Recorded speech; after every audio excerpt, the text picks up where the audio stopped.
Hello दोस्तों, आपका बहुत बहुत स्वागत है आपके अपने चैनल एमपी ऑनलाइन स्टडी पर। जैसे कि आपको पता है आज का जो हमारा टॉपिक रहने वाला है वो है बाढ़ और सूखा। बाढ़ से रिलेटेड और सूखे से रिलेटेड आज का हमारा डिस्कशन होने वाला है, जिसमें मैं आपको मैप के थ्रू भी बताने वाला हूँ। मैप के थ्रू अगर आप इसकी स्टडी करते हैं तो वो चीज़ आपकी क्लियर हो जाता है। क्वेश्चन किसी भी टाइप से अगर पूछा जाता है बाढ़ या सूखे से रिलेटेड तो जो है आप उसको आसान तरीके से सॉल्व कर सकेंगे। सबसे पहले हम बात करते हैं बाढ़ की या हम बात करें सूखे की, तो दोनों ही स्थिति पानी पर निर्भर करती है। अगर वर्षा अधिक मात्रा में होती है तो हमको बाढ़ की स्थिति देखने को मिलती है, और वर्षा कम मात्रा में होती है तो हमको सूखा या सूखे की स्थिति देखने को मिलती है। अगर हम बात करें बाढ़, तो किसी भी स्थिति में अगर आप देखेंगे या किसी भी क्षेत्र में अगर आप देखेंगे, जब पानी अधिक मात्रा में हो जाता है या जल अधिक मात्रा में आ जाता है वर्षा के माध्यम द्वारा, जब जल की लेवल अधिक हो जाता है, जल की मात्रा बढ़ जाती है, तो वो किसका रूप ले लेती है? बाढ़ का रूप ले लेती है। और जब बाढ़ की स्थिति आती है तो कई प्रकार की हानियों से गुजरना पड़ता है और कई प्रकार की हानियों का सामना भी हमको करना पड़ता है। अगर हम बात करें भारत में, तो भारत में आपको देखने को मिलेगा कुल क्षेत्रफल का 90% क्षेत्रफल ऐसा है जो बाढ़ से प्रभावित हुआ है, और आगे भी कहीं ना कहीं किसी न किसी प्रकार से प्रभावित होता रहेगा।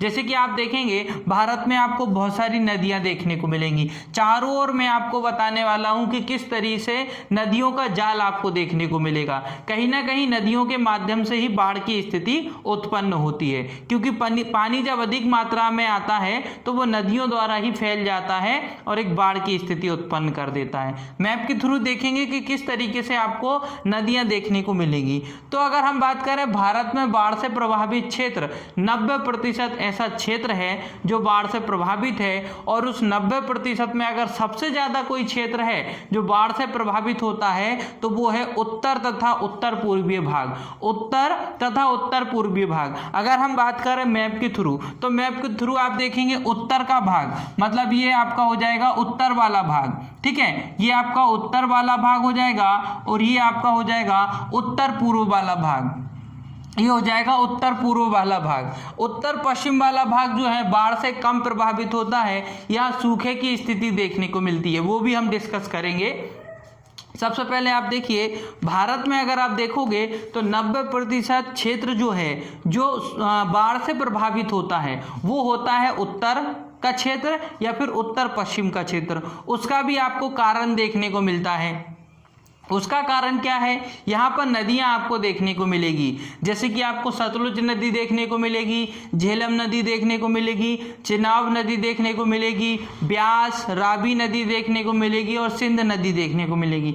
ये प्रमुख नदियाँ हैं आपको जो कहाँ देखने को मिलेंगी? उत्तर में देखने को मिलेंगी, जिसके कारण यहाँ बाढ़ की स्थिति आ जाती है, ठीक है। वहीं हम बात करें उत्तर पश्चिम में, 1 मिनट में आपको बता देता हूँ। जैसे कि यहाँ पर आपको 5 नदियाँ एक साथ देखने को मिलेंगी।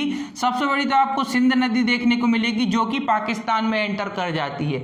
सिंध नदी के बाद फिर आपको बहुत सारी, जैसे कि ये तो आपकी हो जाएगी सिंध नदी, है ना, सिंध नदी, और मतलब सिंध नदी है ना, ये आपकी जो सिंधु नदी है, इसके बाद आपको नीचे लगातार बहुत सारी छोटी छोटी नदियां देखने को मिलेंगी। ये जो छोटी छोटी नदियां हैं, ये नदी आगे चल के सतलुज नदी में मिल जाती हैं, और सतलुज नदी जाके फिर सिंध नदी में मिल जाती है, और ये सिंध नदी आपको पाकिस्तान में एंटर करते हुए देखने को मिलेगी, ठीक है। तो जैसे कि आपको चिनाब नदी देखने को मिलेगा, एक तो आपको चिनाब नदी देखने को मिलेगी, फिर आपको झेलम नदी देखने को मिलेगी, झेलम नदी के बाद रावी नदी देखने को मिलेगी, फिर उसके बाद आपको ब्यास नदी देखने को मिलेगी, और एक आपको लास्ट में सतलुज नदी देखने को मिलेगी। ये प्रमुख नदियां हैं यहाँ पर। ये आपको ऐसी नदियां देखने को मिलेंगी जिसमें अगर हम बात करें, ये सारी नदियां जाके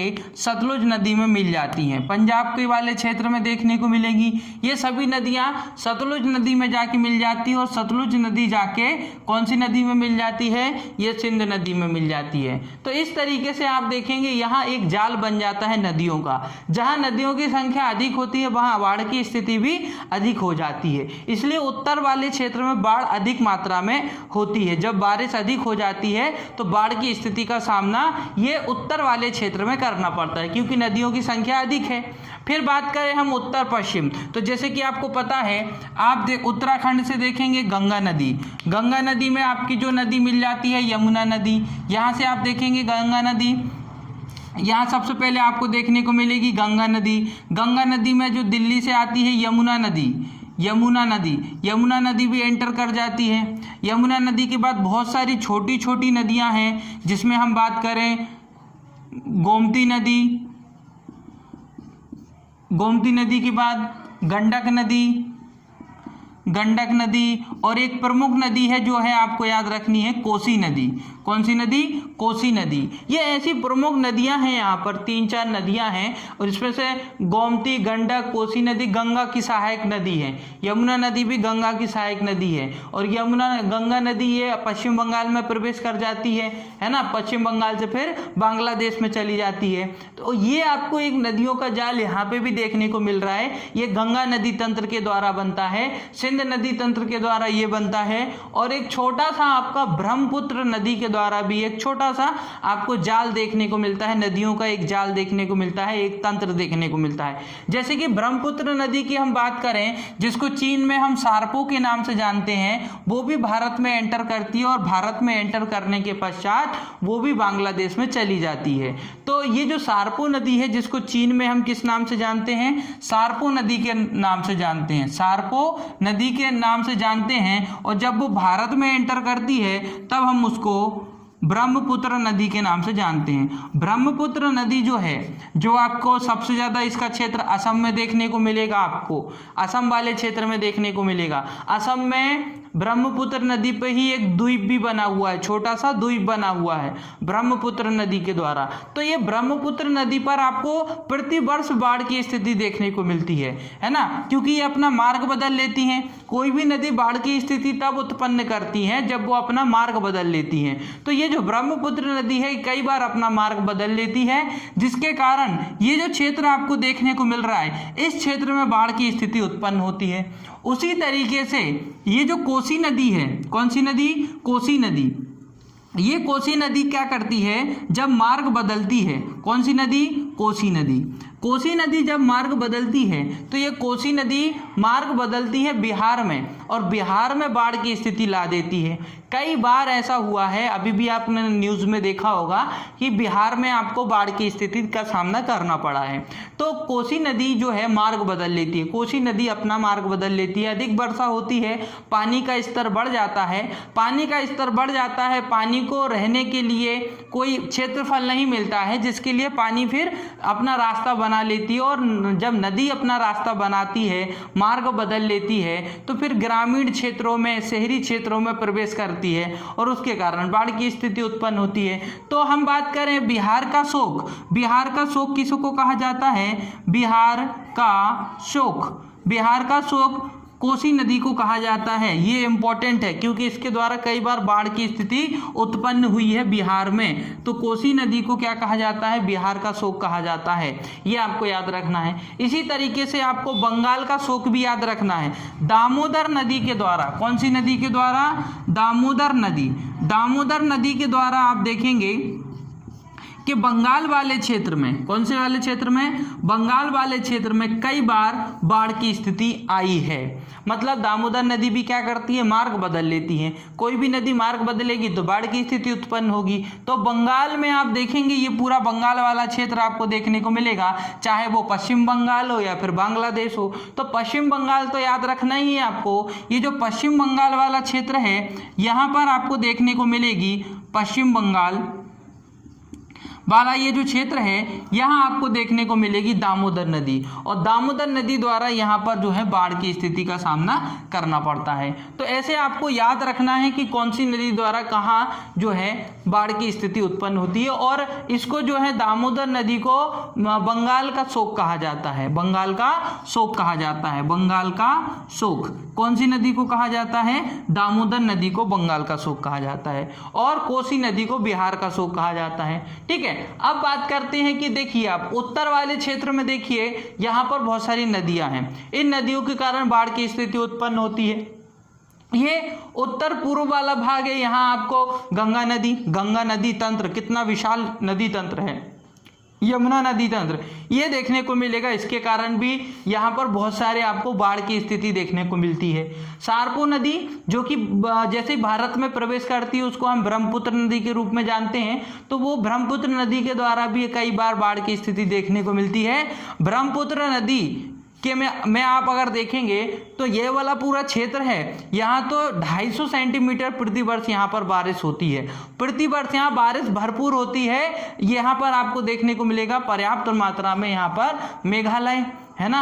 अच्छा, तो मेघालय वाला पूरा क्षेत्र है, यहाँ पर मेघालय सबसे ज़्यादा बारिश होती है, तो मेघालय वाला क्षेत्र है इसलिए सबसे ज़्यादा बारिश होती है यहाँ। और 250 सेंटीमीटर वर्षा होती है, प्रति वर्ष होती है। बाढ़ की स्थिति का भी इसको सामना करना पड़ता है। फिर बात करें 60% तक बाढ़ से अगर कोई राज्य प्रभावित है, कुल क्षेत्रफल का, हम कुल क्षेत्रफल की बात कर रहे हैं, अगर 60% बाढ़ से कोई प्रभावित है तो वो है उत्तर प्रदेश और बिहार। सबसे ज़्यादा बाढ़ की स्थिति का सामना उत्तर प्रदेश और बिहार राज्य को देखने को मिलता है। यहाँ क्योंकि आपको नदी देखने को मिलेंगी, बहुत सारी नदी, छोटी छोटी नदियां हैं। गंगा नदी की तो बहुत सारी छोटी छोटी नदियां हैं, सहायक नदियां हैं जो एक विशाल नदी तंत्र का निर्माण करती हैं।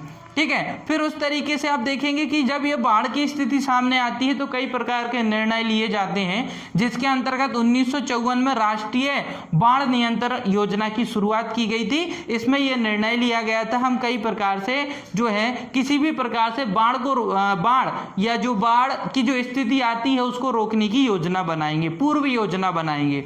ठीक है, इसके लिए भी बहुत सारे प्रयास किए जाते हैं। क्या क्या प्रयास किए गए हैं वो मैं आपको बताऊंगा। किस तरीके से बाढ़ की स्थिति और सूखे की स्थिति से बचा जा सकता है वो भी मैं आपको बताऊंगा।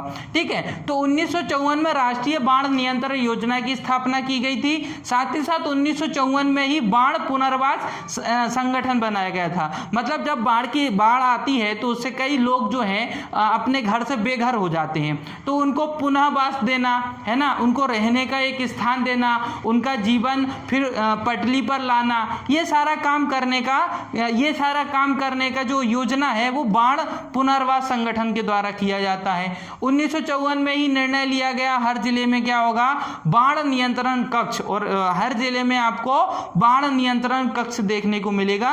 इसकी स्थापना की गई है। यहाँ ये सिखाया जाता है और ये योजनाएं बनाई जाती हैं कि बाढ़ से कैसे बचा जा सकता है। बाढ़ की स्थिति अगर आपके सामने आती है उस वक्त आपको क्या क्या करना है, ये सारी चीजें आपको देखना है बाढ़ के अंतर्गत। तो अगर आप मैप के अकॉर्डिंग समझ चुके हैं तो बहुत सारी चीजें क्लियर हो चुकी होगी कि जहां नदियों तंत्र, वैसे तो पूरे भारत में बात करें तो गोदावरी नदी भी देखने को मिलेगी, कृष्णा नदी भी देखने को मिलेगी, बहुत सारी आपको कावेरी नदी भी देखने को मिलेगी, बहुत सारी नदी देखने को मिलेंगी और यहाँ पर भी बाढ़ की स्थिति आती है। परंतु ये ऐसा क्षेत्रीय भाग है, ये आपका मैदानी क्षेत्र है ना, यहाँ पानी जम जाता है, पानी एकत्रित हो जाता है, ये मैदानी क्षेत्र है जिसके कारण यहाँ बाढ़ की स्थिति देखने को मिलती है। पूरा मैदानी क्षेत्र है, यहाँ से यहाँ तक उत्तर प्रदेश वाला और बिहार वाला तो पूरा मैदानी क्षेत्र है। लेकिन आप बात करेंगे जम्मू कश्मीर की, सिक्किम की, अगर आप बात करेंगे ये पर्वतीय, उत्तराखंड पर्वतीय क्षेत्र है, यहाँ से पानी ऊपर से नीचे आता है, मैदान वाले क्षेत्र में आता है, उत्तर प्रदेश बिहार में एकत्रित हो जाता है और वहाँ बाढ़ की स्थिति उत्पन्न करता है। इसलिए 90 से 60% बाढ़ की स्थिति उत्तर प्रदेश बिहार में देखने को मिलती है।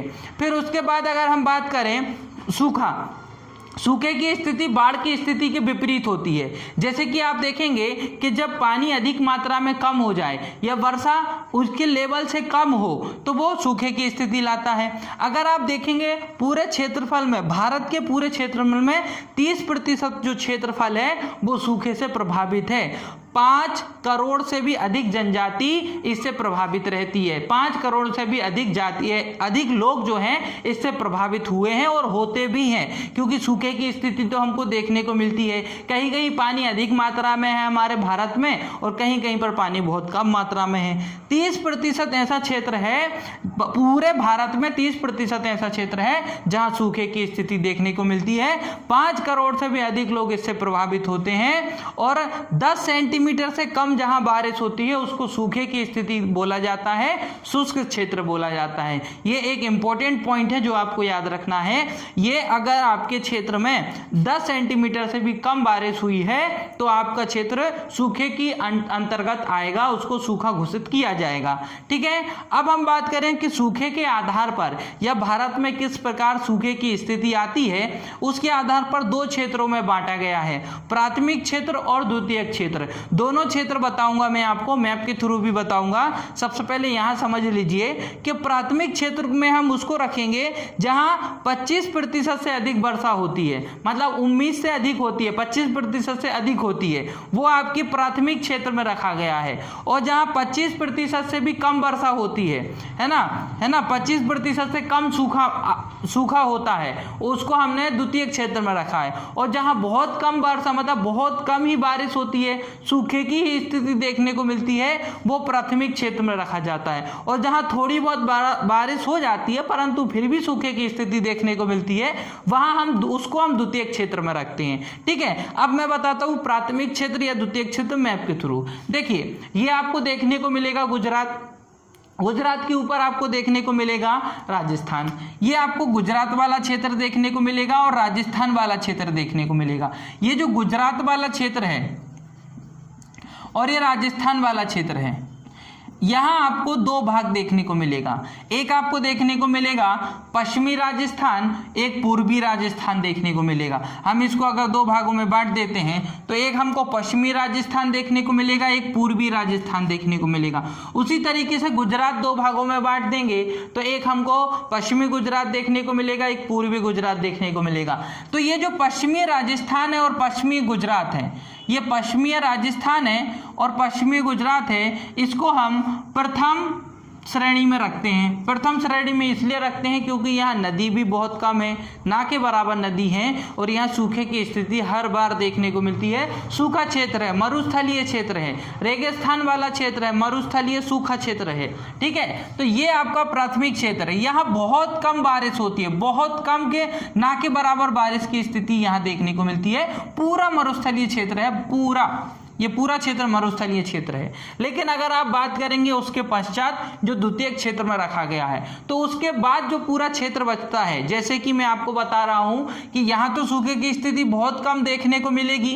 क्यों? क्योंकि वहां पानी पर्याप्त मात्रा में है, नदी पर्याप्त मात्रा में है। लेकिन फिर भी आप देखेंगे कि ये तो हो गई आपकी यमुना नदी, में ऊपर लिख देता हूं यमुना नदी। यहाँ आपको जैसे कि मध्य प्रदेश देखने को मिलेगा, तो मध्य प्रदेश का ये जो पश्चिमी भाग है ये भी सूखे की स्थिति में देखने को मिलता है। मध्य प्रदेश का ये जो पश्चिमी भाग है ये सूखे की स्थिति में है। गुजरात का जो पूर्वीय भाग है, राजस्थान का जो पूर्वीय भाग है, थोड़ा सा पंजाब का, थोड़ा सा हरियाणा वाला क्षेत्र भी, कर्नाटक वाला क्षेत्र भी, केरल वाला क्षेत्र भी, कर्नाटक और केरल वाला अंदरूनी भाग, मतलब आंतरिक भाग है ना, ये अंदरूनी भाग, ये भी आपको सूखे की स्थिति में देखने को मिलेंगे। महाराष्ट्र का जो आपको देखने को मिलेगा मध्य भाग देखने को मिलेगा। महाराष्ट्र का जो मध्य वाला भाग है ये सूखे की स्थिति में आता है, यहाँ बारिश बहुत कम देखने को मिलती है ना। तो ऐसे प्रमुख कुछ क्षेत्र हैं जिसमें आप देखेंगे। मैं एक बार फिर भी आपको बता देता हूँ, एक बार फिर से रिपीट कर देता हूँ कि प्राथमिक क्षेत्र में हम किसको रखेंगे, जहाँ पानी बहुत कम है, जहाँ सूखे की स्थिति ही रहती है हमेशा। जैसे कि ये गुजरात का पूर्वीय क्षेत्र, पश्चिमी क्षेत्र, राजस्थान का पश्चिमी क्षेत्र। लेकिन द्वितीय क्षेत्र में हम किस को रखेंगे, गुजरात का पूर्वी क्षेत्र, राजस्थान का पूर्वी क्षेत्र, मध्य प्रदेश का पश्चिमी क्षेत्र, महाराष्ट्र का मध्य वाला क्षेत्र, कर्नाटक का भी मध्य वाला क्षेत्र देखने को मिलेगा, तमिलनाडु भी देखने को मिलेगा, हरियाणा वाला क्षेत्र देखने को मिलेगा। पंजाब में तो फिर भी सतलुज नदी है तो थोड़ा बहुत कम। तो ये सारी चीजें हैं जो आपको किसके अंतर्गत देखने को मिलेंगी, सूखे के अंतर्गत प्रमुख क्षेत्र देखने को मिलेंगे। ठीक है, अब बात करते हैं सूखे की स्थिति किस प्रकार उत्पन्न होती है, उससे क्या क्या हानि हो सकती है। सूखे से अकाल होता है। अकाल होता है मतलब जब सूखे की स्थिति आती है तो उसके द्वारा 3 प्रकार के अकालों से हमको सामना करना पड़ता है। एक होता है अन्न का अकाल, मतलब फसल अच्छे से नहीं होगी क्योंकि सूखे की स्थिति है, पानी पर्याप्त मात्रा में नहीं है तो फसल अच्छी नहीं नहीं होगी, फसल अच्छी नहीं होगी, तो अन्न का अकाल पड़ जाएगा, अन्न की कमी हो जाएगी, जिसको हम अन्न का अकाल कहेंगे। दूसरा, अगर आप देखेंगे जब बारिश बहुत कम होती है तो उस समय जो है अन्न अकाल पड़ता है। लेकिन जब बारिश इतनी कम हो जाए कि ना तो उससे हम अन्न उगा सकते हो, ना ही हमको चारा देखने को मिलता है, जो पशुओं के लिए जो चारे की आवश्यकता होती है उसकी भी कमी पड़ जाए, तो फिर उसको कहा जाता है अन्न तथा चारा अकाल, है ना। अन्न तथा चारा अकाल, ठीक है, ये एक अकाल आपको देखने को मिलेगा। तीसरा अकाल एक ऐसी स्थिति उत्पन्न होती है जब पानी इतना कि पानी जल भी पर्याप्त मात्रा में नहीं है, चारा भी पर्याप्त मात्रा में नहीं है और अन्न भी पर्याप्त मात्रा में नहीं है, तीनों ही नहीं होते हैं, वो अकाल कहलाता है आपका चारा, जल और अन्न का अकाल, जिसको त्रिकाल भी कहा जाता है। क्या कहा जाता है?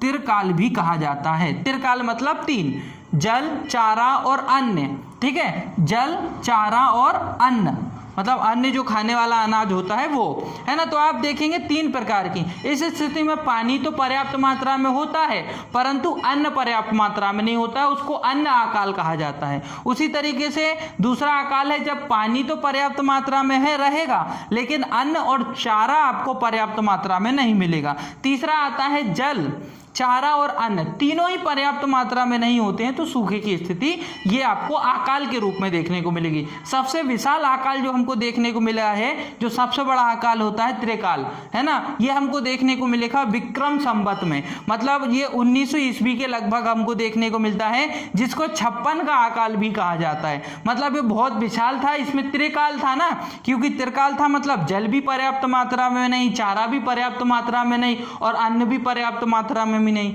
तो ये विक्रम संवत जो है, विक्रम संवत जो 1900 ईस्वी में चला है, ये 56 का अकाल कहा जाता था। ये इंपॉर्टेंट है, इसको याद रखना। अब बात करते हैं कि किस तरीके से बाढ़ की स्थिति और सूखे की स्थिति से बचा जा सकता है, किस तरीके से हम इन दोनों चीजों से बचे जा सकते हैं। देखिए, योजना कई प्रकार की आई है, जैसे मैंने आपको बताया राष्ट्रीय बाढ़ नियंत्रण योजना।